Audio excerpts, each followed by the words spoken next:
மண்ணில் மறைந்தாலும் மக்கள் மனதிலிருந்து நீங்காத இடம் பிடித்து வாழ்ந்து கொண்டிருக்கின்ற தேசிய முற்போக்கு திராவிட கழகத்தினுடைய நிறுவன தலைவர் புரட்சி கலைஞர் கேப்டன் அவருடைய அருளாசியோடும், கழகத்தினுடைய பொதுச் செயலாளர் புரட்சி அன்னியார் அவர்களுடைய ஆணைக்கிணங்கவும், கழகத்தினுடைய பொருளாளர் மரியாதைக்குரிய அண்ணன் எல்.கே. சுதீஷ் அவர்களுடைய வாழ்த்துக்களோடும் இன்றைக்கு வருகின்ற ஜனவரி 9ஆம் தேதி கடலூரிலே மிக பிரம்மாண்டமான ஒரு மாநாட்டினை கழகத்தினுடைய பொதுச் செயலாளர் தலைமையிலே நடைபெற இருக்கிறது. அந்த மாநாட்டிற்கு திருப்பூர் மாநகர் மாவட்டத்திலே இருந்து 30,000 பேரை அழைத்து செல்வதென பூத் கமிட்டி ஆலோசனை கூட்டத்திலே புரட்சி அன்னியார் அவர்களிடத்திலும் கழக பொருளாளர் அண்ணன் சுதீஷ் அவர்களிடத்திலும் நாம் அனைவரும் ஒன்று கூடி சூளுரை ஏற்றோம்.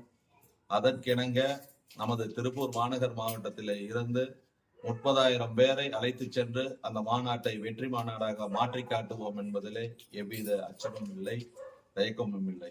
ஏனென்றால் 2005 புரட்சி கலைஞர் கேப்டன் அவர்கள் மதுரையிலே மிகப்பெரிய ஒரு மாநாட்டை நடத்தி இந்தியாவே திரும்பி பார்க்கின்ற அளவில அந்த மாநாட்டை நடத்தினார். அன்றைக்கு நாம் எல்லாம் ரசிகர்களாக இருந்தோம்.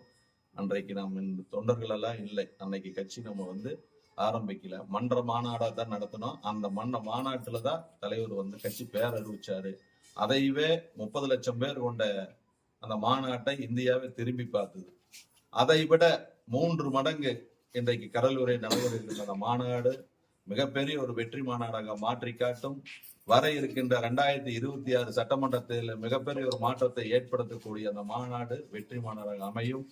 நிச்சயம் நமது மாவட்டத்தில இருந்து அனைத்து பகுதியில இருந்தும் தொண்டர்களும் நிர்வாகிகளும் ஆர்வமாக இன்றைக்கு அந்த அழைப்பிதழை பொதுமக்களுக்கு வழங்கி பொதுமக்களும் அந்த மாநாட்டில கலந்து கொள்ள வேண்டும் என்ற ஆர்வத்தோடு அனைத்து பகுதிகளிலும் பொதுமக்களுக்கு இன்றைக்கு அழைப்பிதழை வழங்கி கொண்டிருக்கின்றார்கள்.